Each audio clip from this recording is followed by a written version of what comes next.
je vous présente quelqu'un qui n'a pas besoin de présentation si vous vous intéressez le moindrement aux médias, aux nouveaux médias, aux médias sociaux, parce que après, comme je vous avais annoncé, on a fait plutôt les médias traditionnels avant la semaine de lecture, puis à partir de maintenant, on va s'intéresser davantage aux médias sociaux, aux nouveaux médias, aux nouvelles mises en scène et à la parole citoyenne, donc c'est un peu d'ouvrir le carcan là, des médias traditionnels. On tombe dans d'autres choses qui, je pense, vous intéressent beaucoup. Et parmi les gens qui ont beaucoup contribué, puis surtout qui font bien le lien entre ces médias et le passage, les nouvelles conditions liées aux médias sociaux, il y a Pierre C. Bélanger de l'Université d'Ottawa qui nous fait un grand plaisir en venant nous parler de ses travaux récents et de nous donner son avis sur la situation actuelle dans un premier temps. Jusqu'à la pause, vous aurez donc à peu près 50 ou plus 60 minutes pour faire votre présentation. Puis ensuite, il y aura une période de questions entre à peu près 20-25 minutes. On prendra une courte pause et ce sera le tour de Yannick Dufresne que je vous présenterai en temps et lieu. Merci beaucoup. Merci beaucoup d'être avec nous, M. Bélanger. Merci. Alors, merci à vous d'être ici aujourd'hui. C'est toujours un plaisir de partager ce qui est une passion pour moi. Une de mes grandes citations dans la vie, c'est que j'ai la chance d'avoir atteint l'âge que j'ai sans jamais avoir travaillé une seule journée. Parce que travailler dans ce secteur-là, c'est extrêmement fascinant. C'est un secteur qui est en constante développement. Et là-dessus, je pense qu'il faut se considérer particulièrement choyé de pouvoir travailler là-dedans. Alors, je l'ai appelé la transmutation des écrans télévisuels, puis effectivement, on va faire le pont ce matin entre les médias traditionnels sur lesquels vous vous êtes beaucoup penchés jusqu'à aujourd'hui, et voir comment, ce que j'appelle aujourd'hui, moi, la métamorphose des médias traditionnels, c'est-à-dire qu'Internet et tous les supports numériques sont en train d'imposer une modification extrêmement significative à tous les modèles d'affaires des médias traditionnels. J'ai eu la chance dans ma carrière de prof d'avoir des vacances, en quelque sorte, de l'université où j'ai travaillé pendant 3 ans comme directeur des nouveaux médias à Radio-Canada, alors que c'était le fun pour travailler pour Radio-Canada, alors qu'on avait de l'argent et qu'au contraire, à cette époque-là, on embauchait. Alors, c'était fascinant, c'était une période, ça doit faire à peu près 400 ans de ça, si on lit les journaux. Et pendant 7-8 ans, j'ai aussi travaillé sur l'autre versant de la Lune.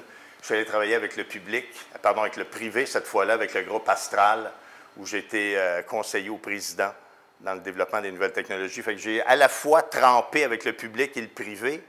Ça fait des profs d'université un petit peu bicéphales, et ça donne une notion extrêmement appliquée à la formation théorique qu'on a eue, et donc une lecture un petit peu plus groundée, si vous permettez, de ce qui se passe. Donc, ce matin, beaucoup de transmutation des écrans télévisuels, un petit peu en mobilité, presque pas en radio, mais beaucoup pour voir là où en sont les choses. Ceux et celles qui suivent l'actualité, vous n'êtes pas sans savoir qu'il y a eu des audiences extrêmement importantes au mois de septembre à Ottawa, qu'on appelait Parlons Télé, où il y a eu une prise de bec extrêmement virile entre le président du CRTC et les gens de Google et les gens de Netflix, si vous vous rappelez. On va en parler dans quelques minutes. Et pas plus tard que hier soir, Jean-Pierre Blais, qui est le président du CRTC, déclarait « Moi, ça, c'est le dernier de mes soucis, régler le code de Netflix. » Alors qu'au contraire, je vous dirais, c'est le nerf de la guerre présentement. Et la raison pour laquelle c'est le dernier de ses soucis, c'est qu'il ne peut pas le régler, ce problème-là. Son gouvernement lui a dit « Toi, tu ne touches pas à Netflix. » Alors, je suis président du CRTC, je suis un organisme réglementaire, et mon patron me dit « T'es laisse tranquille, eux autres. » Alors, moi, je suis obligé de dire aux médias « Vous savez, moi, Netflix, ça ne m'intéresse pas, ce sujet-là, parce que je ne peux pas rien faire dessus. » Ceci dit, ce n'est pas la première fois dans l'histoire qu'on appellera des technologies ou des médias, mais là, au sens où McLuhan le définissait, où une industrie en place qui profite d'un monopole extrêmement puissant a aucunement conscience de l'ouragan qui s'en vient. Et là, je vais vous amener, il y a une 125 ans à peu près, l'industrie de la fabrication, de la production, si vous voulez, de la glace et de sa distribution. Faites attention au parallèle que j'établis avec les médias, où je produis des émissions et je les distribue.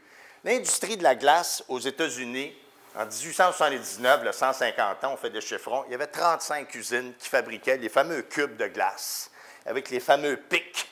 Et on venait porter ça chez les gens, on leur vendait ça 10 cents probablement. Puis ils avaient des espèces, ceux qui sont assez vieux, on n'est pas nombreux, en haut de 40 ici ce matin.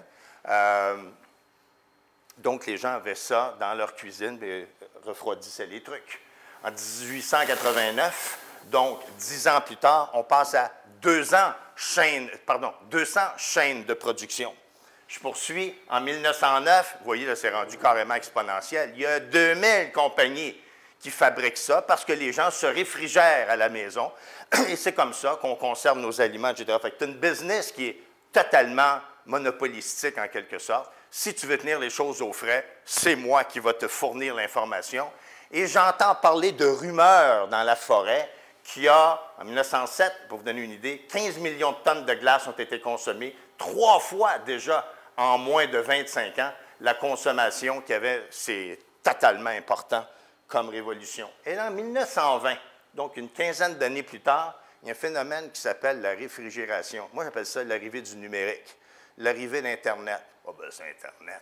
Et la preuve, votre gouvernement, le CRTC, nous dit, en 2 fois déjà, et plusieurs autres gouvernements à travers la planète aussi, c'est tellement jeune, on va le laisser se développer avant de le réglementer. On verra ce que ça donne et par la suite, on apportera des correctifs. Et là, on voit un petit peu aujourd'hui qu'on essaie un petit peu de colmater les brèches qu'on a dans notre canot parce que l'eau rentre de partout. En 1921, il y a 5000 réfrigérateurs qui sont vendus. Là, vous voyez tout de suite où l'histoire s'en va. Là. Eux qui avaient un monopole totalement complet assistent à l'arrivée d'une autre technologie qui est la réfrigération. Ça, c'est pas bien grave. Il n'y a personne qui va vouloir acheter une affaire gros de même pour un petit cube de glace. Voyons. Vous vous rappelez les fameuses premières déclarations sur les ordinateurs personnels, où c'était gros comme un frigo, etc., puis on ne prenait pas ça au sérieux. Personne n'a suffisamment d'informations pour stocker ça dans nos appareils. En 1921, on en a 5000. En 1931, 10 ans plus tard, je suis rendu à 1 million, et vous connaissez très bien là comment l'histoire va finir.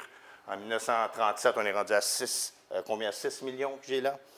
Et 1950, 80 des fermes, des maisons, etc., la glace n'existe plus. Ça a pris une 50aine d'années et j'ai systématiquement détruit, déplacé, éliminé un monopole qui était complet. On n'avait jamais prévu que quelque chose d'aussi fantastique qu'un appareil que tu branches dans le mur et qui refroidit les affaires et qui, pire encore, produit de la glace, pouvait nous déplacer. Comme entrer en matière, avec la problématique qui nous intéresse, je trouve que le parallèle a au moins le crédit d'avoir un minimum de sens. Quand on parle de la télévision, les années de Perry Como et des belles histoires des pays d'en haut, c'était véritablement l'agora principale où toute la famille se réunissait autour, puis on écoutait les Perry Como, puis les beaux dimanches, puis les rues des Pignons et compagnie, etc. Moi, je vous dirais aujourd'hui, je ne suis pas certain que ça a tant évolué que ça.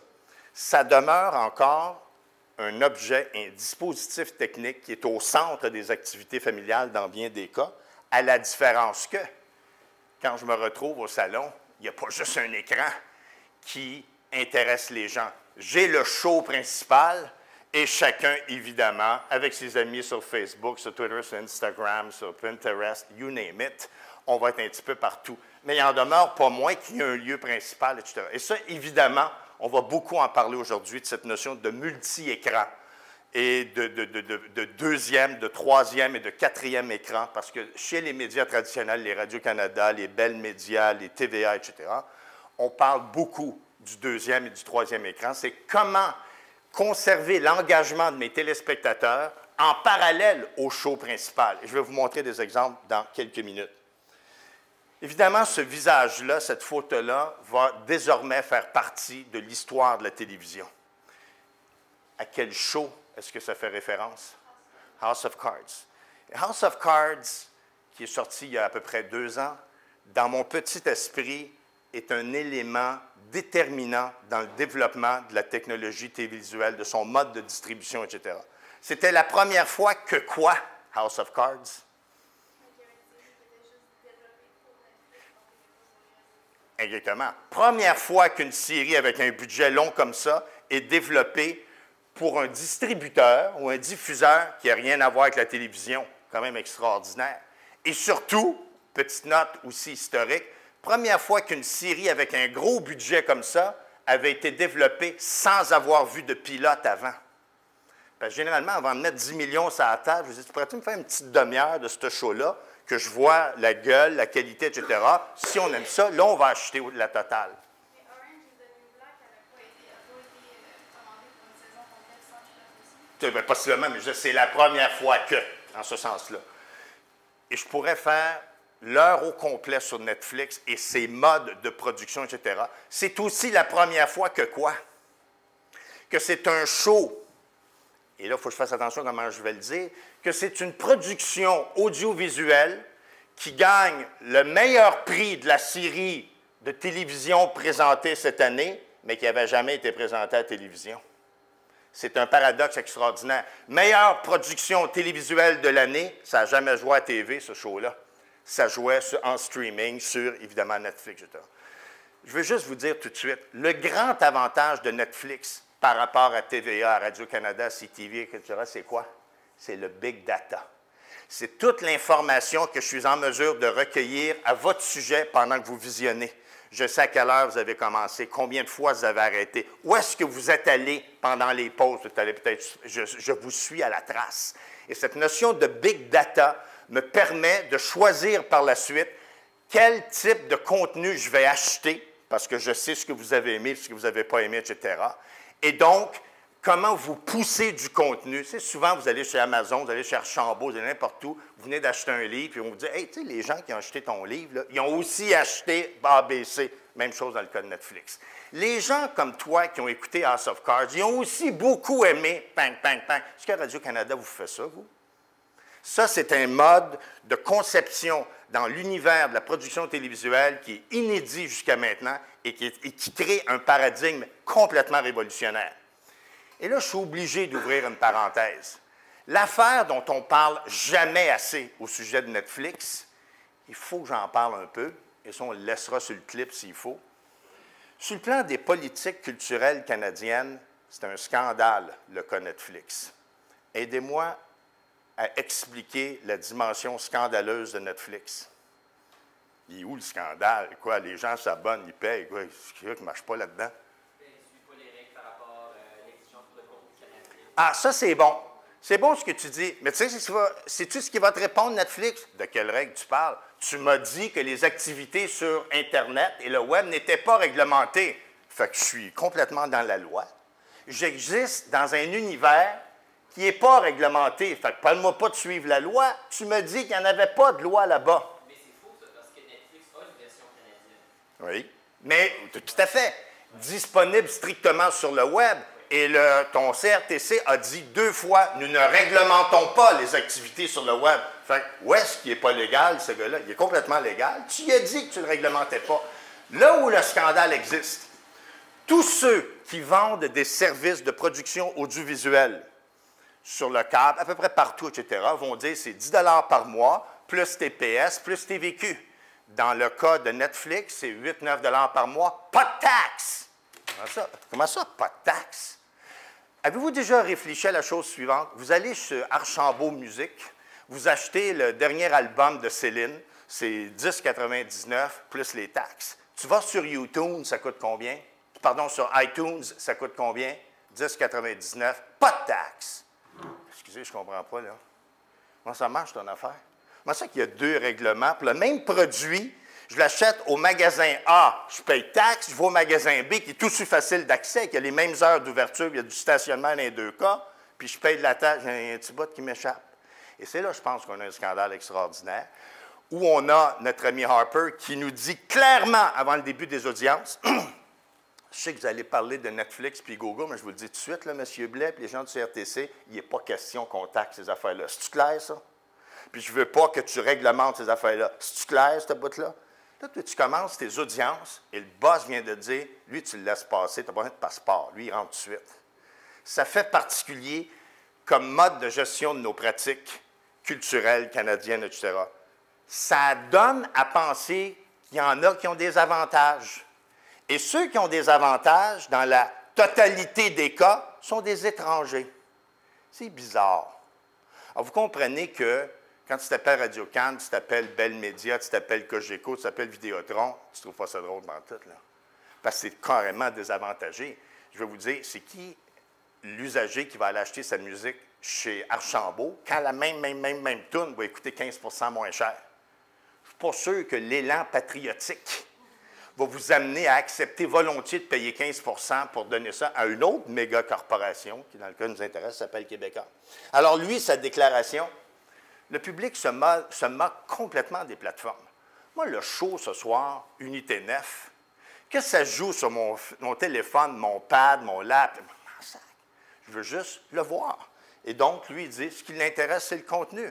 Dis-moi où est-ce qu'il est, le contenu, je vais aller le chercher. Et vous l'avez entendu 1000 fois, quand il veut, sur la plateforme qu'il veut, je sais quoi les affaires, là, quand il veut, là où il veut, quand il peut, à la vitesse qu'il veut, etc. C'est ça, le développement.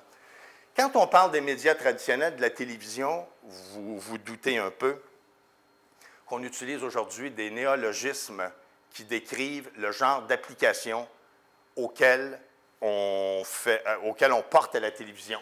Vous allez avoir des expressions très communes maintenant, TV connectée, qui est un développement qui modifie significativement nos modes de consommation. La télé augmentée, la télé démultipliée et la fameuse TV de contournement qui est le over the top, qui est le Netflix, qui est le Show Me de Rogers, qui est Bell Media va nous en sortir un, etc., qui est le Tout TV, etc. Ce sont donc des canaux de distribution qui existent et de contournement. Ils contournent quoi? La loi. C'est ça. Et carrément, je l'appelle télévision de contournement. C'est un service, appelons-le, illégal. Et c'est son nom. Puis nous, on est là, c'est illégal. Pas faire, ça vaut, ça? 10 piastres, c'était mon gars.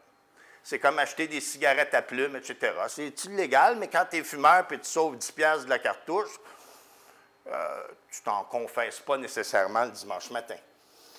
J'aime beaucoup ces notions de deuxième écran qui, présentement, surtout en Europe, connaissent des portées, ou en fait des percées extrêmement importantes. Je suis en train d'écouter un match de foot. Le joueur Lionel Messi m'intéresse beaucoup. Je tape son numéro. Il a 28 ans. Il joue pour telle équipe. J'ai plein de données périphériques en live qui me permettent d'améliorer le plaisir de la consommation. Même chose, je suis en train d'écouter je ne sais pas quel show.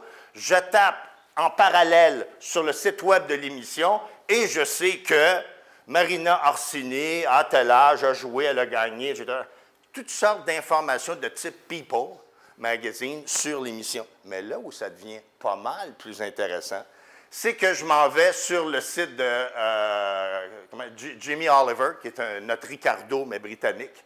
Lui est en train de nous faire, je ne sais pas quoi, une petite soupe avec du céleri ou des piments et du fromage, etc. Il nous fait la recette. Et là, tu as l'espèce de Provigo ou Loblaws qui nous dit, écoute, il y a de la coriandre fraîche qui vaut 1,19 $ le petit paquet.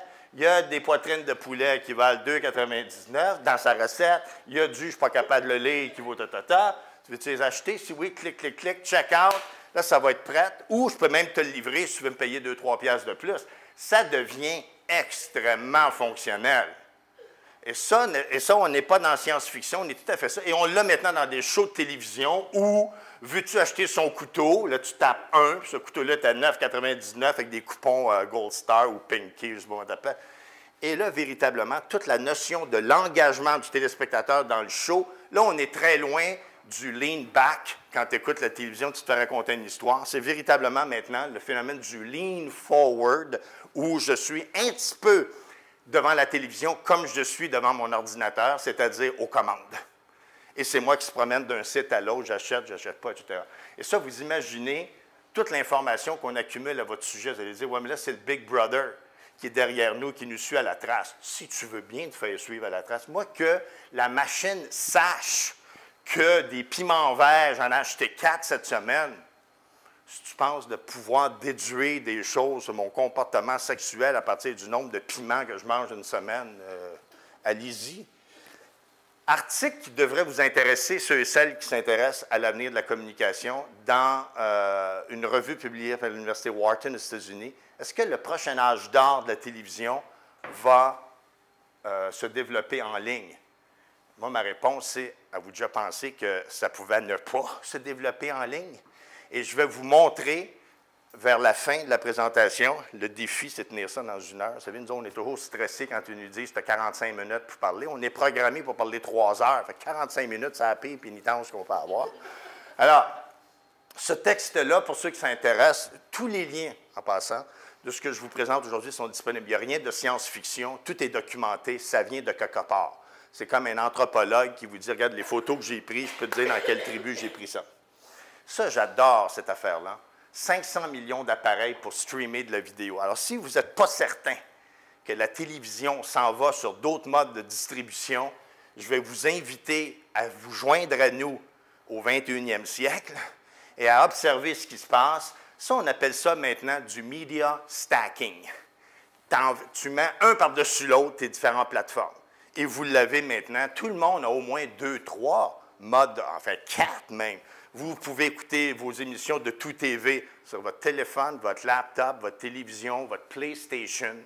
Est-ce que j'ai mentionné? iPad. On a 4-5 supports en moyenne.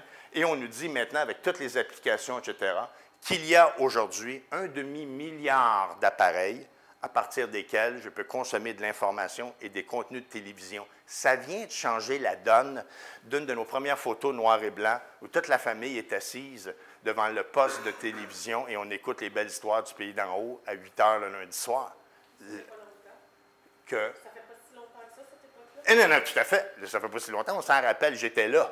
Puis même la musique était fantastique. Une musique d'un compositeur norvégien d'ailleurs, qui est fantastique. Il y a moins d'1 mois, un des bons de la communication qui travaille au MIT, Massachusetts Institute of Technology, vient à Montréal faire un show et nous dit que l'ère de la télévision en case horaire est complètement terminée. Moi, je me suis dit, mais tu n'es pas venu de Boston pour nous dire ça, toi, le matin. Là. Je veux dire, Tout TV, ça fait 3 ans qu'on a ça, nous. Et donc, je dis à ma mère, tu sais, si tu voulais, là, je te laisserais mon iPad. Puis, au lieu de dire, bien là, je ne peux pas aller chez Simone ce soir parce que je ne veux pas rater Unité 9 ou je ne sais pas les shows qu'elle écoute. Mais maman, ils sont tous sur Tout TV demain matin. Arrête de stresser avec, non, mais là, dans 5 minutes, mon show commence. Ça n'existe plus seulement. Les matchs de hockey sont diffusés le lendemain en loop, ou tu le même sur RDS, en 1 heure le match. C'est Canadien Express, je pense, où ils ont tout coupé les arrêts du sport. Ça, j'aime bien ça. Vous constaterez que je suis un immense croyant dans les rapports que publie Forrester Research. C'est une des grandes églises en recherche. 100% des industries, peu importe le secteur, seront dans une situation de disruption numérique au cours des 5 prochaines années. Et à ça, je vais vous dire, imagine les banques. Penses-tu que leur modèle d'affaires n'a pas changé dans les 15-20 dernières années? C'est quand la dernière fois que tu as parlé à quelqu'un et tu leur as demandé, est-ce que je pourrais avoir 100 $?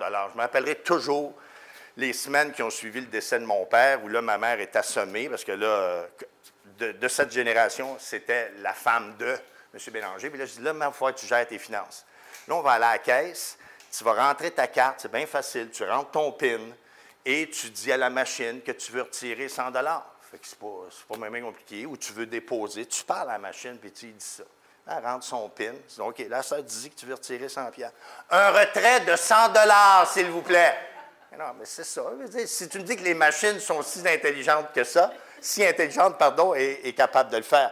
Donc, les industries de voyage, notamment. La dernière fois, vous êtes allé vous asseoir dans une agence de voyage pour réserver votre billet pour Paris. Alors ça, je vous dirais, le voyage, les banques et le commerce au détail, acheter des livres, tu fais ça en ligne. Combien de trucs maintenant faisons-nous via ces plateformes-là, tout ça? Et ça a amené, évidemment, une panoplie de réactions que c'était la fin de tout.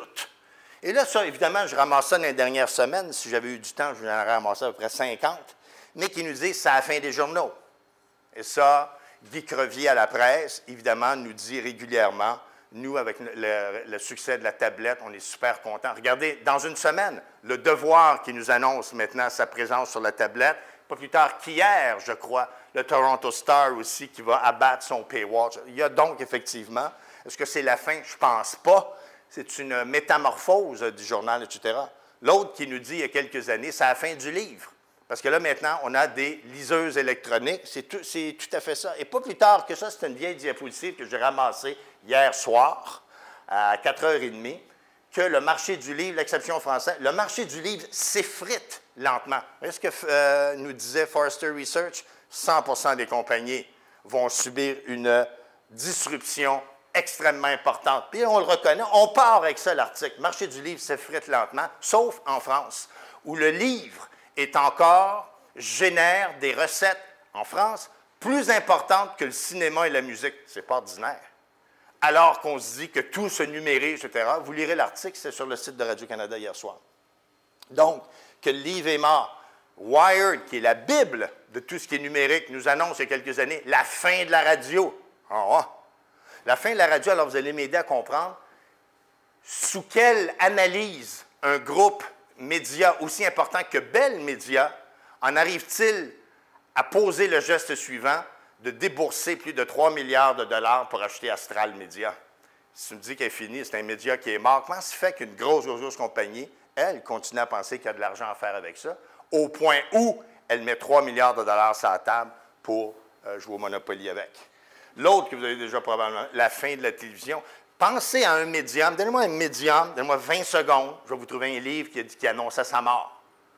Dernière fois que j'ai consulté, les heures de consommation de la télévision se maintiennent très bien.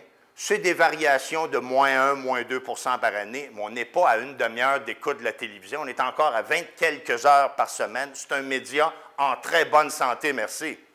Qu'est-ce que vous avez fait hier soir? Peut-être pas votre génération, mais nos parents et vos parents, le téléviseur demeure encore un rendez-vous extrêmement important dans le quotidien des gens. Celle-là, je l'aime beaucoup aussi. Toujours chez Wired, la fin des appels téléphoniques.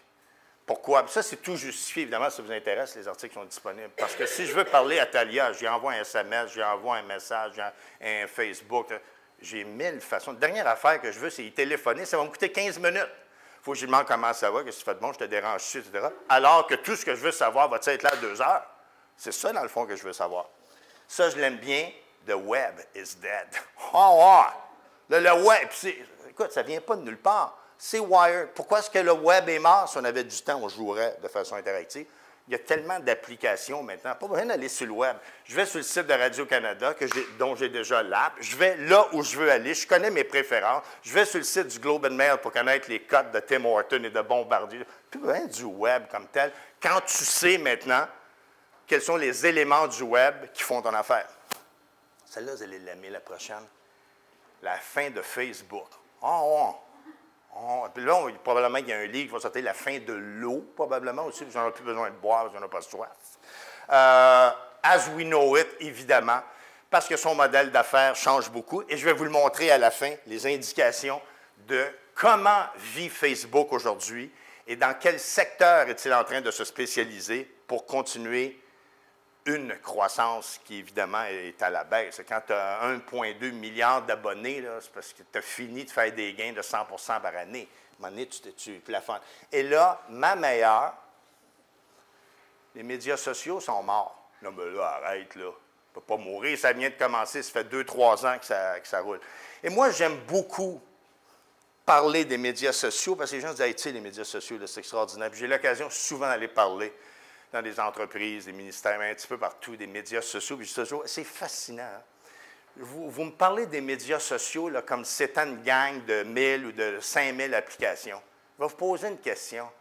À part Facebook, Twitter, Instagram puis Pinterest, c'est quoi les autres applications que vous utilisez tant que ça, vous autres, sur le plan des relations sociales et médias? C'est ça. Il y en a 2 véritablement médias sociaux.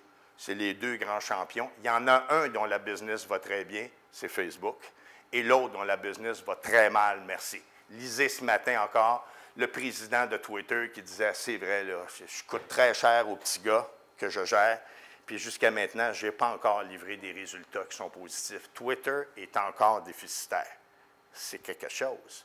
Alors, quand on arrive à parler du succès, de l'impact des médias sociaux, Et il y a une phrase que j'avais trouvée dans une des lectures d'un gars de Chicago qui compare les médias sociaux à l'initiation au sexe et qui dit ceci.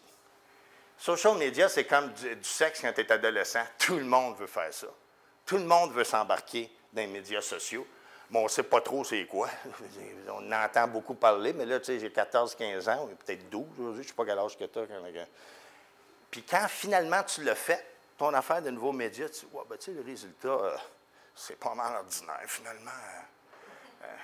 Parce que tu ne sais pas trop comment le faire. Les développements d'applications en médias sociaux, tout ça. Et je trouve qu'effectivement, c'est souvent ça. Il y a énormément de déceptions sur le gain, le fameux retour sur l'investissement, le return on investment, qui est tout à fait marginal là-dessus. Ça va. C'est devenu, à mon avis, une espèce de terme fortement galvaudé, médias sociaux. Je suis étonné que le beurre d'arachide Kraft ne se soit pas encore appelé beurre d'arachide média social parce que une compagnie dont j'oublie le nom, aidez-moi à le retrouver, qui dit maintenant que eux, les écouteurs qu'ils vous vendent sont sociaux.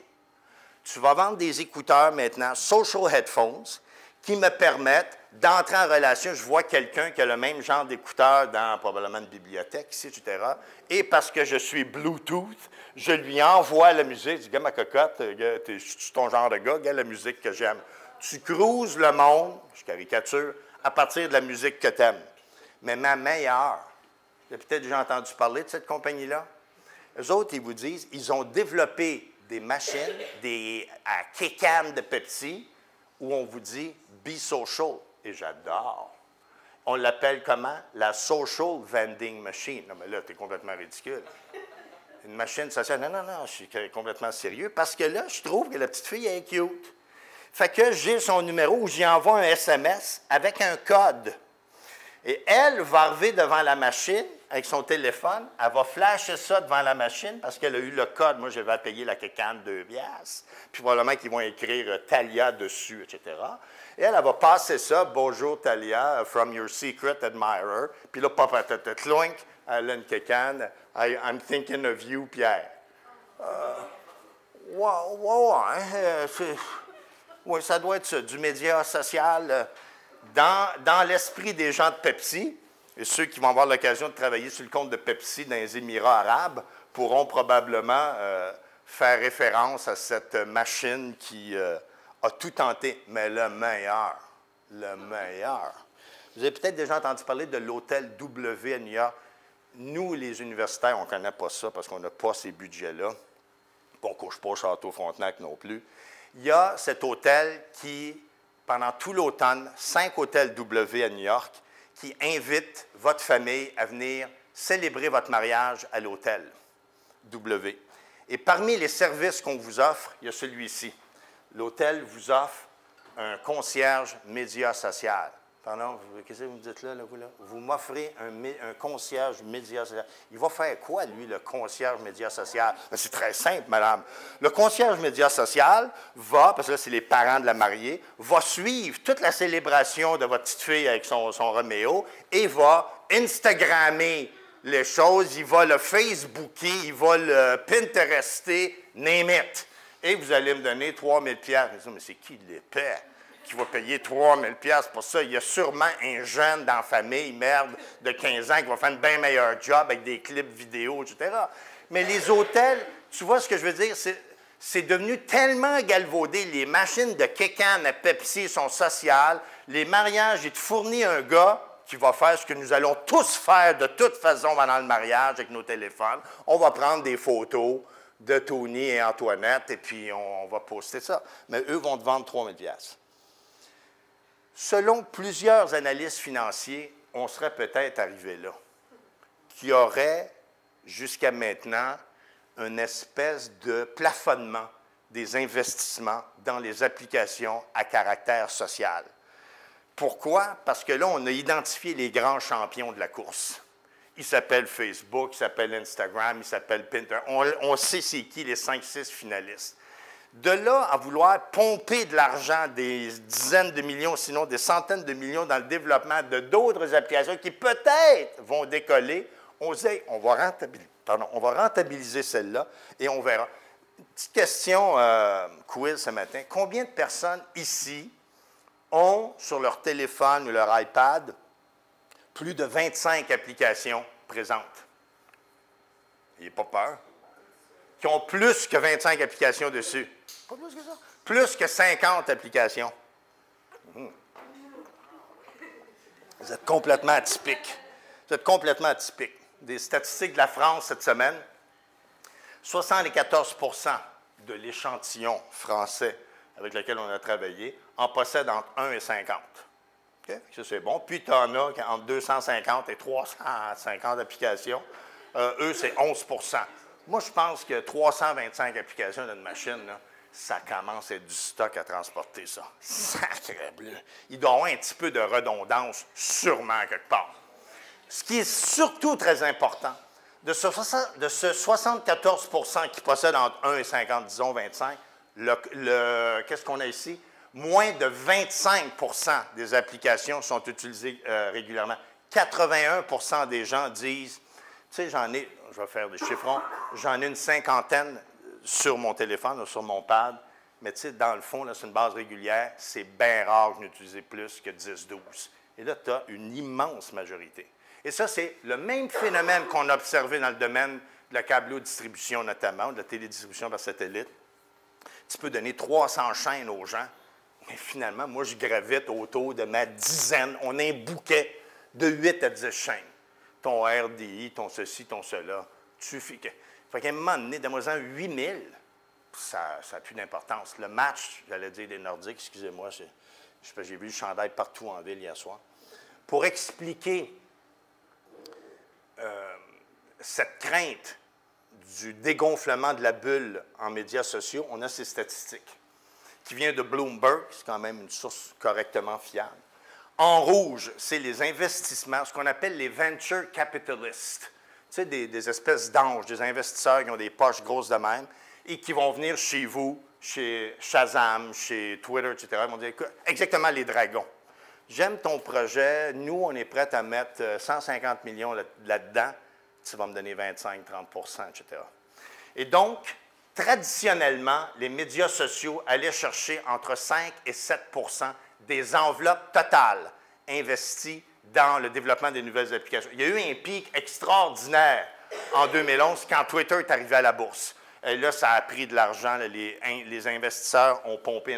Depuis, ça chute tout le temps, sauf exception quand ici, c'est la sortie de Pinterest.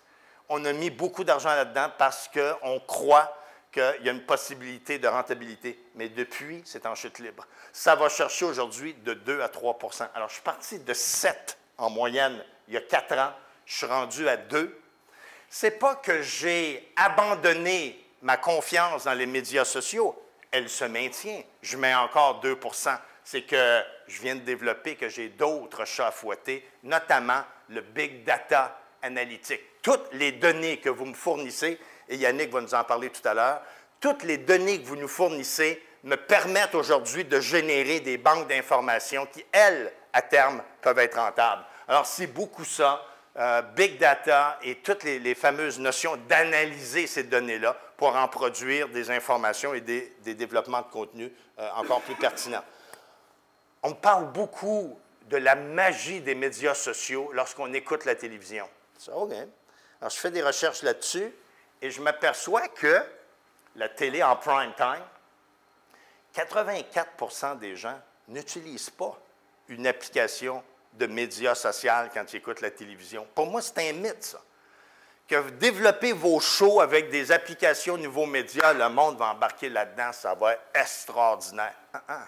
C'est une minorité. Il y a 16 des téléspectateurs hier soir qui étaient engagés d'une façon ou d'une autre avec ce qui est présenté à l'écran. De ce 16 et c'est là que ça devient complètement intéressant, tu as, que je le fasse dans l'ordre, j'ai seulement 7 en fait, pas du 16, c'est faux, c'est du 100 Il y a 7 hier soir des téléspectateurs de cet échantillon-là qui étaient engagés avec le contenu qui était diffusé à l'écran, qui était donc live avec Tout le monde en parle ou le show, là, les enfants de la télé, etc. J'en ai un autre 7-8 qui était engagé avec la télévision, mais des contenus autres que le show qui est présenté en ondes. Et j'ai un petit 1 qui n'est pas pantoute relié avec les contenus présentés à la télévision. C'est donc dire sur ce plan-là que ce mythe de développer des contenus qui vont intéresser et engager les gens ne se vérifie pas quand on passe à l'action. Ça, vous avez probablement, je vais vous parler, c'est un petit gars en communication, vous avez peut-être déjà entendu parler du nom. Il y a maintenant 25-30 ans, nous avait sorti cette phrase-là, que je ne suis pas sûr que je comprenais à l'époque, mais qui m'est toujours restée en tête, que le véritable message des médias aujourd'hui est l'ubiquité. Pour ceux qui ne sont pas sûrs, l'ubiquité, c'est ce don d'être partout à la fois comme des anges. Et ça, j'adore. Désormais, les médias, ce n'est plus quelque chose que l'on fait, mais c'est quelque chose dont on fait partie. Oh, wow! Le petit gars, il s'appelle Marshall McLuhan. Tu sais, il a écrit ça dans les années 1980. Comment tu fais? Et c'est ça. Évidemment, c'est ce qui fait le génie de ces gens-là. Ils sont un petit peu en avant de la parade, etc. Mais cette phrase, je la trouve extraordinaire, dont on fait partie. Alors, regardez-vous, vous êtes ici, il y a la moitié de la classe qui est très, très, très occupée avec son ordinateur, son Facebook, je ne sais pas ce qu'ils font, mais ça, c'est comme des neurochirurgiens, ils ne peuvent pas manquer une seconde. On est carrément impliqués dans nos affaires. Et que ça, c'est probablement le grand dame de notre société aujourd'hui, cette concentration complètement éclatée, où, je ne sais pas, il faut que ce soit une fille tout nue à l'écran, probablement. Ils font, comment il s'appelait le gars qui a fait son clip vidéo avec 2-3 filles qui dansent les seins nus. C'était un gros tube, là, je ne me rappelle pas du titre. Quand vous allez me dire le nom, on va dire oui, c'est lui. Son père, Tyke. Comment vous prononcez en français? Tyke. Alan Tyke, comment il s'appelle? Comment? Alan Thicke, exactement. Lui, avez-vous vu son clip? Là, lui, pour sa musique, c'est 3 nanas qui se prononcent. Vous avez vu le clip? Ça a fait scandale. C'est quand même extraordinaire. Puis vous le savez, quand on enseigne à l'université, surtout les joueurs de football à Ottawa, ils sont assis dans les dernières rangées, là, puis là, tu les vois qui sont sur PornTube, eux autres, puis ils ont super du fun. Là, le cours, comme il n'y a aucune idée où ils sont, ça n'a pas d'importance. Un des plus grands secrets, je crois, en termes de succès dans les médias sociaux, c'est une petite application qui s'appelle Shazam. Le potentiel de cette technologie-là est totalement sous-estimé à mon esprit. Il y a déjà, 2 ans, Shazam nous dit qu'on a développé Shazam Enabled TV Ads, c'est-à-dire des publicités qui sont en synchronie avec l'application Shazam. Qu'est-ce que tu veux dire? Écoute la game, allume Shazam, quand la pub va commencer, check ton téléphone. Il va parler à la télévision avec la pub. Et ça, c'est un potentiel extraordinaire. Je vais vous montrer certaines des applications qu'on le fait. Ça a donné quoi? Regarde dans le Super Bowl, les records. 30 millions de commentaires à caractère médias sociaux. Évidemment, ils vont où? Ils vont sur Twitter parce que c'est bien plus rapide. Je suis topé à 140, etc. Le taux d'augmentation de 150 %, ça me laisse toujours totalement indifférent, ces taux-là, parce que quand tu pars de zéro, c'est facile de monter beaucoup.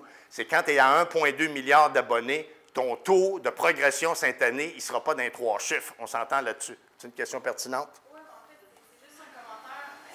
Tout à l'heure, vous avez parlé des interactions des fans avec leur émission. J'essaie de retrouver les chiffres, mais il y a une émission qui s'appelle Orphan Black. Enchanté. Vous connaissez? Pas du tout. En fait, c'est l'émission, je me souviens plus où est-ce que j'ai vu l'article, mais il disait que le fan base qui tweetait pendant l'émission était plus gros que tout ce qui s'était tweeté. Il y avait plus de monde qui tweetait pendant cette émission-là puis qui partageait sur les médias sociaux que tout ce qui se faisait d'autre.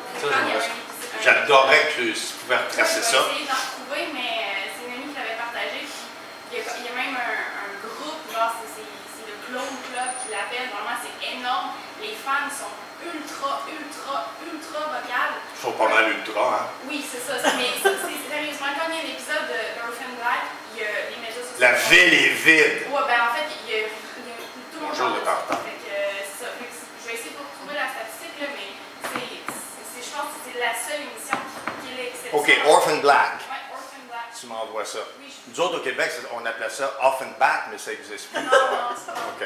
OK. Alors, ça, j'aime beaucoup, évidemment, toutes ces affaires-là. Et le premier show, l'hiver dernier, on est où, là? Là, on est en novembre. L'hiver dernier, il y a 10 mois à peu près, le show de, comment il s'appelle? Jimmy Kimmel. Où là, j'ai, je ne sais pas comment il ou elle s'appelle, etc. Pendant que le musicien joue sa toune, whoop là, le petit logo m'apparaît en bas. Un peu comme, certains d'entre nous se rappelleront, il y avait un petit papillon en couleur qui apparaissait dans le coin droit pour nous dire que le show qui s'en vient va être en couleur. Hey, là, nous avons le beau papillon de Radio-Canada qui dit un show en couleur. Hey, mais viens voir ça! Un show en couleur! Et là, donc, ici, ça donne quoi? C'est que cette chanson vous sera offerte gratuitement. Elle va être téléchargée vers votre application, ce qui n'est quand même pas inintéressant pour ceux qui s'intéressent à ça. Alors, un soir, que j'avais rien à faire, il y a 11 ans, je décide d'écouter, comment s'appelle ce show-là, Mad Men. Puis juste pour le fun, je vais réveiller Shazam pour voir si ça vit encore. Alors Shazam allume, puis dit « Oh, salut! Tu es en train d'écouter Mad Men. » Et là, le show, je ne sais pas, il est 9h22, là, je ne suis pas dans une pause commerciale. Shazam me dit « Tu es en train d'écouter Mad Men, la 7e saison, 3e épisode. » Oui, c'est correct, je peux-tu continuer? Oui. Veux-tu entendre toute la musique qui est diffusée pendant le show ce soir? Oh, t'as ça, toi. As-tu manqué les commerciaux? Attends-tu des réécouter? Non, merci. Veux-tu entendre parler des buzz, les people? Savais-tu que lui, ça allait, ils l'ont vu avec un autre fille la semaine passée à Malibu Beach, puis bon. Veux-tu savoir c'est qui ce monde-là? Puis ça, j'ai jamais su ce que ça voulait dire. IMDb. Oui. C'est le Internet Movie Database. C'est un site Internet qui contient pratiquement toute l'information possible et imaginable sur une émission ou un film. I like! Alors, voyez Shazam qui vous donne tout ça, ça me coûte 0. Et remarque que vous allez d'accord avec moi, ce point contenu qui est révolutionnaire et que je peux monnayer beaucoup, mais quand j'écoute ça, je suis dans le divertissement total et voyez tout ce qu'on appelle les fameuses notions de données associées. Super intéressant. Combien de fois je suis avec mon chum, le gros Bergeron, puis on est en train d'écouter un match de hockey, puis il disait, lui, ce gars-là, il marche-tu cette année? Il va avoir une autre saison de 50 buts. Il n'a jamais eu de 50 buts, ce gars-là, ce fait-là. Mais alors, il en a eu 2 à 20, il n'a jamais eu 50 buts. Et là, je pourrais faire démarrer mon Shazam au lieu d'écœurer mon ami Taillard, puis il disait, hey, Taillard, j'ai une job pour toi. Est-ce qu'Éric Lindros a déjà compté 50 buts dans la Ligue nationale? Puis là, si oui, je fais 20$, sinon, je lui donne 20$. Et on pourra avoir toutes ces informations-là. Le problème, c'est que ça prend quelqu'un en arrière pour alimenter cette banque-là. Surtout quand tu es en live et en direct, mais on le fait. J'aime beaucoup, je vous parle rapidement de Twitter, surtout cette déclaration. On n'est pas une compagnie média qui dit Twitter. On est dans les affaires médias. Et c'est pour ça que sur le plan légal, c'est extrêmement pertinent. Toutes les dimensions légales derrière les modèles d'affaires de ces nouveaux médias-là, parce que toute la machine est en train de changer de vitesse, au complet. Vous le voyez, que ce soit Québécois qui largue ses 75 journaux anglais, que ce soit Bell qui vient de bouffer l'empire média d'Astral, que ce soit Transcon, ça bouge de partout. La business, il y a 5 ans, et celle qui sera en place, il y a 5 ans, vous ne reconnaîtrez pas grand monde. Tout le monde va avoir changé d'équipe. Et là, j'y vais rapidement. Ça, je la saute, celle-là. Ça, j'adore. Sur une application de The Voice, il y a un message que Twitter m'envoie qui dit, pas de mes affaires, là, mais le show va commencer dans 5 minutes. Je ne sais pas où tu es présentement, mais c'est extrêmement frustrant pour moi qui suis dans un restaurant en train de finir mon repas, de dire, ah merde, dans 5 minutes, le show commence, etc. Sauf que là, lui, j'ai un petit bouton en bas qui dit « See it ». Attends-tu, je te connecte dessus. La fameuse notion du TV Everywhere. Tous les câbleaux distributeurs nous offrent ça maintenant. Tu es abonné à, donnez-moi une émission, tu es abonné à Vidéotron parce que tu es un abonné de Vidéotron. Tout ce que nous diffusons sur le câble te sera offert aussi sur les plateformes mobiles. Extrêmement avantageux. J'ai pas rien d'être à la maison. Et ça me fait penser à une phrase d'un de nos fameux poètes québécois qui disait « On ne veut pas le savoir, on veut le voir ». Et lui te dit « See it ». Fait que laisse faire de me dire que le show commence dans 5 minutes. Offre-le-moi. Une application que j'adore de Twitter et j'ai plein d'applications sur mon téléphone qui me dit « Canadien vient de compter un but, Parenteau à 18-22, 1-0 Canadien ». Parfait. Ça, je suis bien content de savoir ça, mais j'aimerais bien mieux le voir. comme dirait le poète. Alors, Twitter et cette chaîne américaine, vous allez me dire, c'est laquelle? Ben, enfin, qui est le réseau NBA, dit, là, il vient d'avoir un big block, un jeu. Là, on n'aura pas de son, probablement. Vous entendez le son? Twitter m'envoie non seulement la nouvelle que là, il vient d'avoir un jeu défensif, regarde la main apparaître, non, tu ne scores pas, un jeu extraordinaire parce qu'il reste 30 secondes dans le match, il ne fait pas juste me l'informer, il me l'envoie le clip de 10, 15, 20 secondes à like. J'aime ça voir les buts, au lieu de savoir qu'il l'a juste compté, etc. Ça, je vais aller un petit peu plus vite. Ça, je vais sauter ça, si vous permettez. Oui. Là, je vais aller là tout de suite parce que je vais laisser du temps à Yannick aussi. 2 mots qui ont été ajoutés au dictionnaire Oxford cette année. Vous tentez de me faire des propositions? Pardon? Médias sociaux. Ouais, ben ça date, c'est pas faux, mais ça commence à dater un petit peu, c'est pas neuf. Selfie, I like. Ensuite, on parlait de Google. Alors, Google, ça fait 10 ans que ça marche, ça. Le verbe to Google. À googlerai. À googlerai. Au subjonctif, il faut que je googlisse. Là, c'est bon. Que je googlasse. Il faut que je googlasse. Ça, c'est le subjonctif passé. Que je googlassé. Oui. OK, ça se décline. Alors, attendez, il faut qu'on vienne sérieux. On en a parlé avec House of Cards. Ce qui l'a permis, non seulement tu disais ça, je vous le donne en mille, selfie évidemment, et le binge-watching. Ça vient d'où, cette expression binge-watching? Est-ce que vous avez déjà entendu cette expression-là dans un autre contexte? Les Anglais, les jeunes Anglais universitaires sont les grands spécialistes du binge-drinking. Binge-watching, c'est la télévision de gavage ou en rafale, etc. C'était aussi, on ne l'a pas dit tout à l'heure, la première fois à Gesundheit, c'était la première fois qu'une série de télévision était présentée, POC, en entier. Je te donne les 13 émissions right now.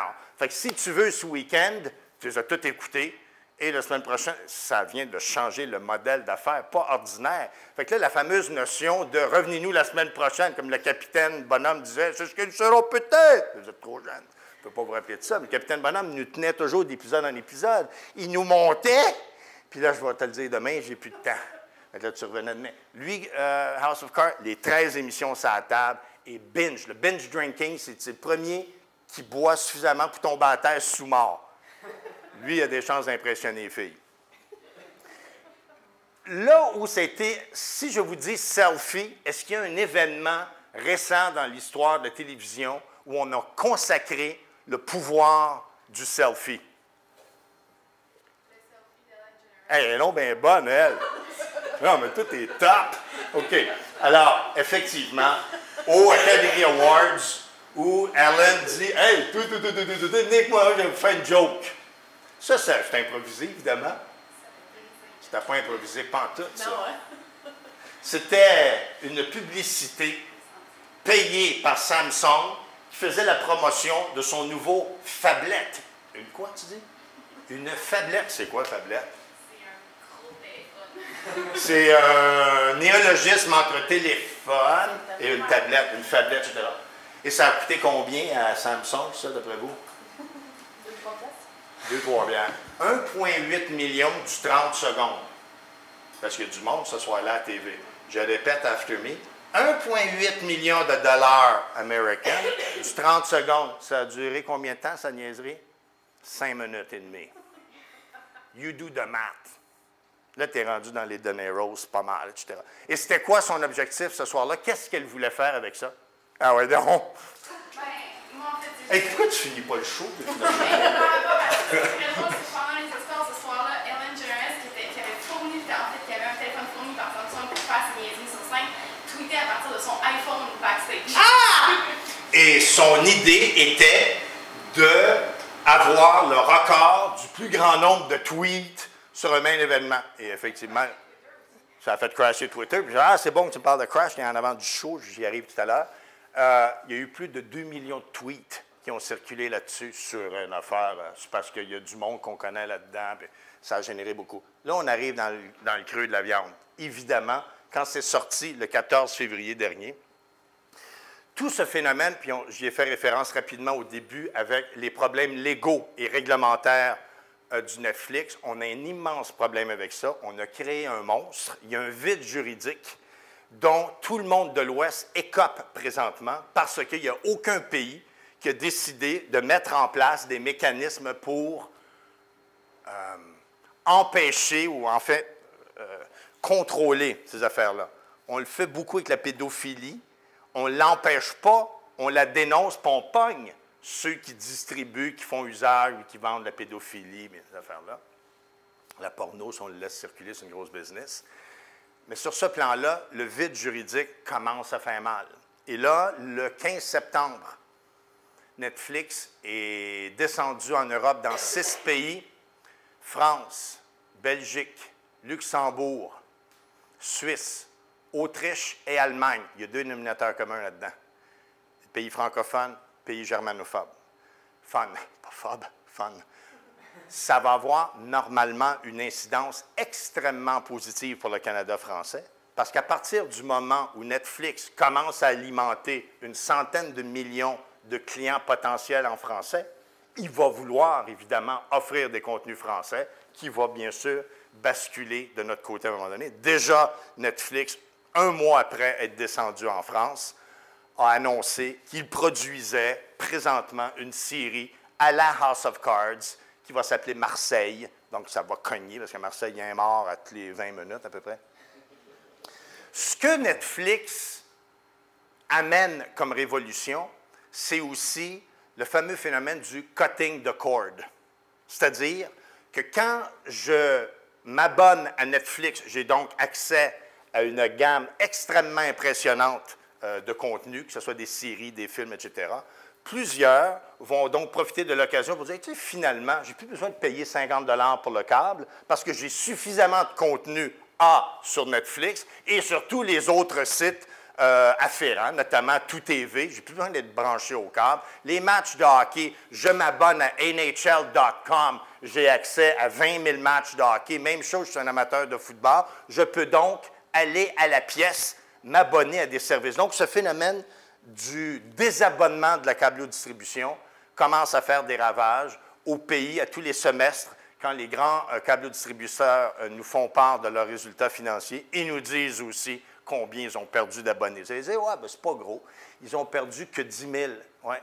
C'est vrai que c'est pas gros, 10 000, quand tu as une population où il y a 11 millions de foyers, mais c'est 10 000 fois 50 $ par mois, multiplié par 12 mois par année. Ça fait combien qu'ils viennent de perdre, là?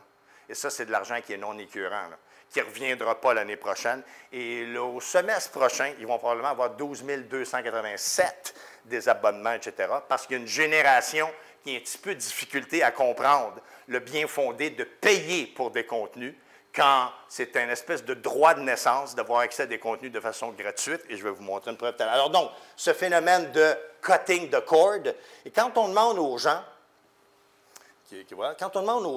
toi, finalement, là, depuis que tu n'as plus le câble, tu t'ennuies surtout de quoi? C'est assez intéressant de voir que le tiers nous dit, bien, des shows exclusifs, des styles Academy Awards ou l'A10, ces affaires-là, que si je ne suis pas abonné au câble, dans le cas de l'A10, c'est fou, mais des équivalentes comme ça, zap, zap, zap, moi, ce qui m'a beaucoup interpellé, j'ai 30 % des gens qui disent, depuis que je ne suis pas abonné au câble, je m'ennuie de rien. Il n'y a pas grand-chose dont je m'ennuie ou qui me manque. Et ça, c'est extrêmement préoccupant quand le produit que tu vends ne représente pas suffisamment de valeur pour les gens pour les inciter à s'en ennuyer. C'est problématique en maudit. Ça nous intéresse beaucoup. Ça date, par exemple, c'est des vieilles stats qui datent du 4 novembre. Le numérique va dépasser les investissements en publicité en télévision d'ici 2 ans. Ça ne devrait pas trop nous étonner, mais ce qui est important là-dedans, c'est que le premier réflexe qu'on a quand on voit un titre comme ça, c'est « Non, c'est bien évident, tout le monde sait ça, qu'il y avait 100 $ d'investis en publicité. » Puis je vais vous montrer le prochain graphique, tiens. Il y avait 100 $ d'investis en publicité. On voit très bien la croissance phénoménale d'Internet, donc on l'appellera du numérique, et là, vous dites, ouais, mais c'est parce que ce 100 $-là, il est toujours resté à 100. Fait que si Internet a monté comme ça, il y a quelqu'un qui a perdu, enfin, tous les autres ont perdu. En fait, il y en a un qui a perdu, les quotidiens. Et si vous écoutez Guy Crevier de la presse, lui, c'est le move de sa vie qu'il a fait en amenant la presse sur Internet. Ils font plus d'argent qu'ils n'en ont jamais fait, pardon, avec le papier. Alors là, il y a un problème auquel je vais vous inviter de répondre. Internet est dans une croissance extraordinaire. Le quotidien baisse, mais la radio est en croissance. La télévision est en croissance. Là, je ne comprends pas. Là, on n'est plus à 100, on est rendu à 117. Comment tu fais pour calculer 117 sur 100? C'est quoi la réponse? Comment pouvez-vous expliquer que dans l'écosystème de la publicité actuelle, tous les médias sont en croissance, sauf l'imprimé, et qu'Internet connaît une percée extraordinaire, et on va même prédire, et à peu près tout le monde s'entend là-dessus, que d'ici 2 ans, c'est elle qui va avoir le gros des investissements. Explication. Comment? On fait tout en même temps. On fait tout en même temps, j'accepterais. C'est qu'il y a du nouvel argent qui est investi dans la machine. Là, je ne suis plus à 100, on a fait monter la barre à 110 %. On est tellement convaincus que c'est un rendez-vous à ne pas manquer, que je ne peux pas me permettre de ne pas investir d'argent là-dedans. D'une part, retenez ça. Je suis tellement convaincu du potentiel. Je suis tellement pas convaincu que la télévision est plus bonne, puis que la radio est plus bonne, etc., que eux autres, je maintiens mes investissements là-dessus parce que tout le monde en parle, va continuer à aller chercher 1,567 millions le dimanche soir. Fait que ça, c'est pas en train de mourir du tout. Ça a l'air, si vous écoutez Bell Media, que c'est pas en train de mourir du tout non plus. Ils viennent de mettre 3 milliards de dollars sur la table. Il doit y avoir quelque chose de bon là-dedans. Et lui, vous voyez sa courbe, c'est qu'il y a de l'argent neuf qui est investi là-dedans. C'est que c'est un nouveau système qui se développe. J'avais 100 $, je vais en mettre 110 cette année, puis je vais gager sur ce nouveau cheval-là. Je saute celle-ci. Je reviens à Netflix. Netflix, jusqu'à 2010, jusqu'à temps qu'ils viennent au Canada, générait à peu près 2 millions de nouveaux abonnés par année. Après le Canada, la moyenne, okay, j'arrondis, c'est à peu près 7 millions de nouveaux abonnés par année. Parce que le Canada, ensuite, est allé en Amérique latine, ensuite là, ensuite aux Pays-Bas, et depuis le mois de septembre, etc. La réaction d'accueil de Netflix jusqu'à maintenant en Europe est assez tiède, notamment du côté des Français. C'est toujours la fameuse, quel est le mot que je cherche, pas la domination, mais l'infiltration, l'arrivée des contenus culturels étrangers, américains, etc. Il y a un phénomène de résistance assez important là-dessus. Et là, je vous donne les chiffres. Ce que Netflix a réussi à démontrer, c'est que mon contenu à l'extérieur de l'écosystème médiatique actuel, c'est-à-dire qui est réglementé via le câble, via le satellite, peut très bien vivre. Quand tu vas chercher, je pense qu'il est rendu à 53-55 millions, on le verra tout à l'heure, 50 quelques millions d'abonnés qui mensuellement et volontairement, parce qu'ils ne sont pas coincés, ce n'est pas comme le câble, tu es obligé de payer pour Météo Média, puis tu es obligé de payer pour les 50 chaînes que je t'ai données dans le package. On verra ce que le CRTC décidera suite aux audiences du mois de septembre. Tu as 50 millions, 55, prenons des chiffrons, 50 millions de personnes qui, à tous les mois, volontairement, te donnent 10 $, ça fait 500 millions. Multiplié par 12 mois par année, là, tu es dans les milliards de dollars. Et les gens ont commencé à se dire, « Hey, c'est un modèle qui n'est pas trop bête. J'ai aucune scène à donner à Vidéotron ou à Rogers. Je deal direct avec elle. Elle me donne 10 $, merci beaucoup, puis je m'en vais chez nous, je ne paye pas d'impôts, je ne paye pas de taxes. Wow! Alors que Vidéotron, lui, doit contribuer, évidemment, au fonds de production de contenu canadien, mais à toutes sortes d'autres programmes similaires. Il est arrivé quoi? C'est la semaine dernière. CBS, vous avez déjà peut-être entendu parler de ça, nous annonce que nous, on va commencer quelque chose qui est tout à fait légal. On va dire à nos câbleaux-distributeurs, là, on va finir le deal qu'on a avec toi. Quand tu finis dans 2-3 ans, il n'y en aura plus de deal parce que dorénavant, je dis aux gens, si vous voulez vous abonner à mon service, c'est 4 $ par mois. Et puis, tu as tous les contenus live que j'offre sur les réseaux de câbles et de satellites américains. Et en plus, je te donne accès à mes contenus de toutes les archives que je possède et sur toutes les plateformes. Voyez-vous où est-ce qu'on s'en va, là? Ça, c'est un modèle totalement éclaté à la pièce.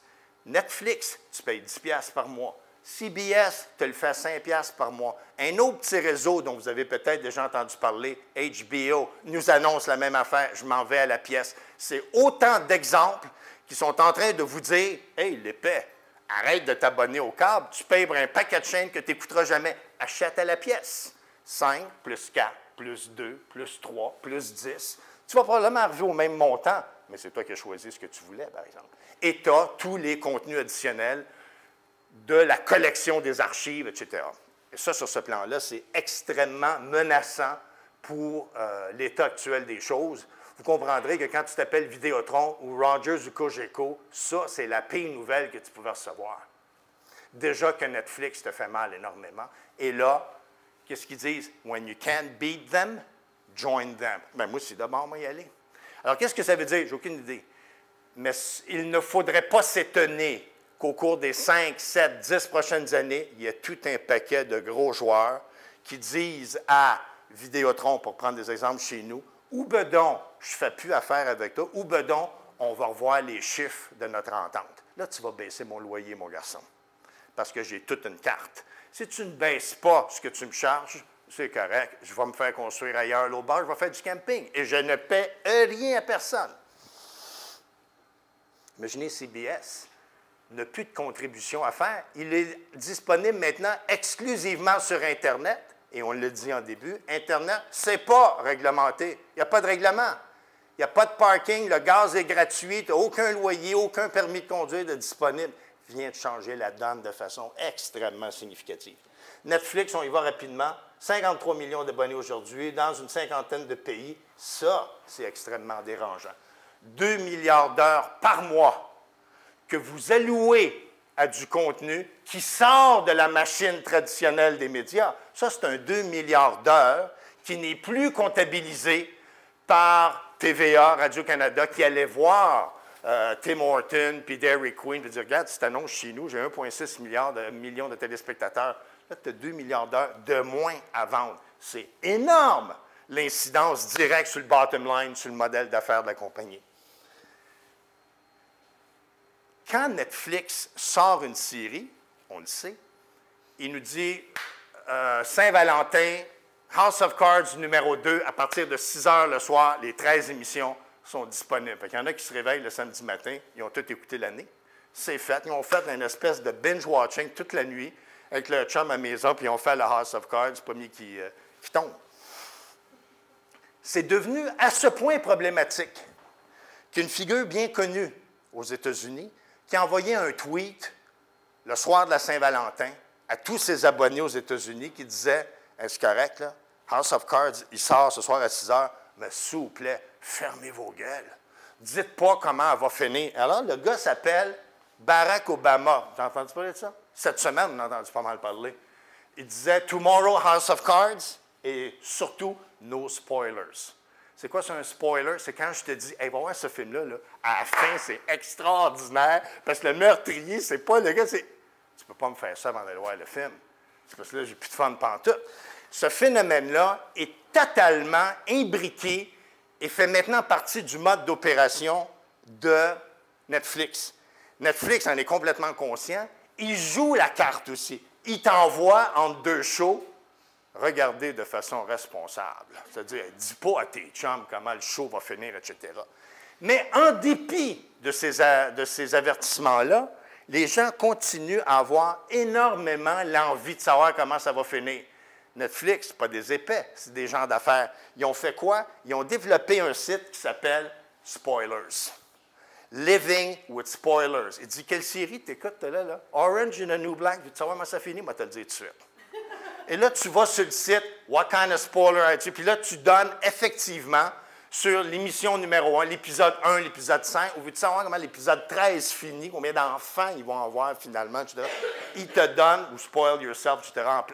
C'est un site, présentement, qui fait des malheurs parce qu'on semble constater que dans notre mode de consommation de ce type de contenu-là, on aime beaucoup savoir comment ça va finir.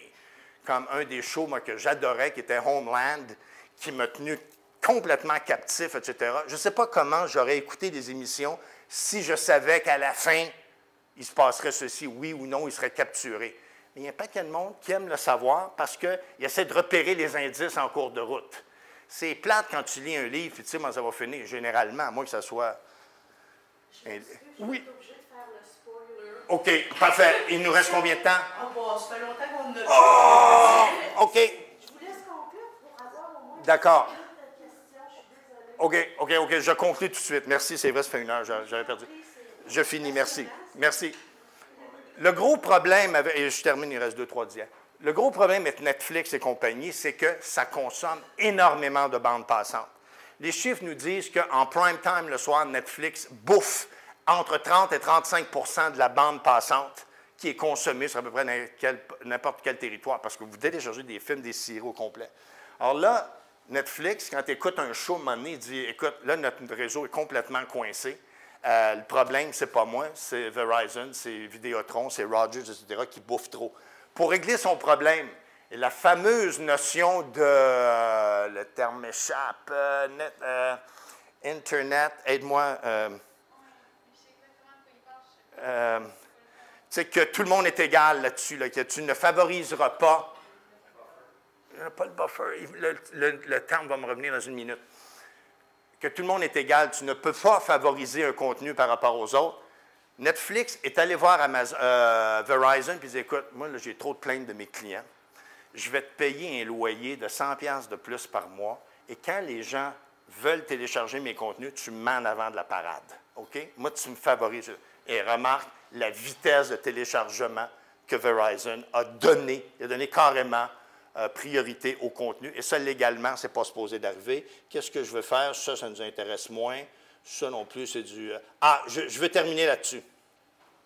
Pour effectivement ce croisement, il me reste 2 minutes, ce croisement. Dans mon esprit, les Jeux de Londres ont été les premiers Jeux socio-olympiques de l'ère moderne. Les organisateurs de Londres avaient joué ad nauseam les applications Facebook, Twitter, Instagram, etc. Les gens de Sochi ont dit, hey, c'est pas bête, vous autres, votre affaire. On va essayer ça, nous autres aussi. Ils l'ont joué énormément aussi. Et regardez les stats qui ressortent de là. On s'est rendu compte que si tu écoutais la télévision pendant les Jeux olympiques, que si tu écoutais les Jeux olympiques seulement à partir de la télévision, tu leur accordais en moyenne 4h15 par jour de consommation, ce qui est quand même pas insignifiant. Là, on se dit, OK, parfait. Si à ça, j'additionne aussi la consommation de ces jeux qu'ils ont fait à partir de l'ordinateur, qu'est-ce que ça fait au temps de consommation? Je viens de gagner un autre petit quart d'heure. Si à la télévision, j'ajoute aussi des données disponibles sur le portable, donc des données associées et périphériques, etc., ça donne quoi au volume qui va écouter la télévision? Là, il vient de gagner comme un 3 quarts d'heure de plus. OK, je continue. Et si je développe des applications sur l'iPad en parallèle au show présenté à la télévision, là, tu vas aller chercher presque 2 heures de plus. Fait que là, tu es rendu véritablement à la notion. Quand on opérationnalise la télévision en multi-écran, etc., là, tu as une démonstration, dans le cas des Jeux olympiques, 100 ans, qui est un phénomène, on s'entendra, déjà exceptionnel, mais tu as presque un gain de consommation de 2 heures de plus. Ça veut dire quoi? C'est que tu as 2 heures de plus pour annoncer de la pub, by the way. C'est quelqu'un qui va être à l'écoute 2 heures de plus de télévision, parce qu'à the end of the day, c'est des eyeballs qu'on vend aux gens. On veut qu'il y ait du monde devant nous. Et je vais arrêter ici pour laisser du temps à Yannick et prendre certains de vos commentaires.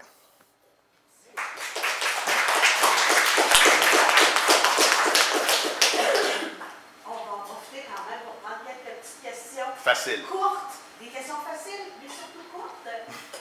Des réponses qui vont avec. Espérons. Oui. Non, ça piquait. Oui. C'est davantage, c'est davantage le secteur de la distribution que le secteur visuel qui est là. Ah, totalement. Là, les grandes victimes aujourd'hui sont les belles satellites, les Vidéotron câbles, etc. Cependant, si on l'observe, puis si on allait dans le fond de la machine, les abonnements qu'ils vont perdre au câble, ils ne les gagneront pas, mais ils vont les maintenir sur le mobile, effectivement, ces affaires-là. Et ce que l'on sait très bien, c'est qu'on va commencer à payer très rapidement pour, comme l'électricité, plus tu en brûles, plus tu payes.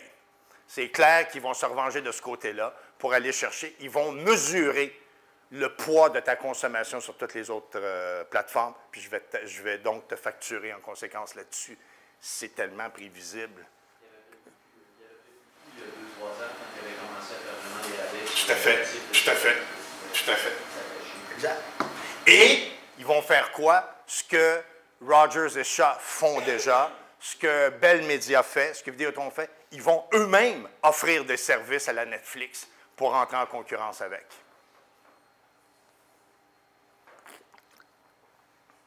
C'était explicite, c'est ça la morale de l'histoire. C'était clair, il y avait beaucoup d'exemples, je pense, OK. c'est ça. C'est bon? Extra. Merci. Parfait. beaucoup. Petite pause santé.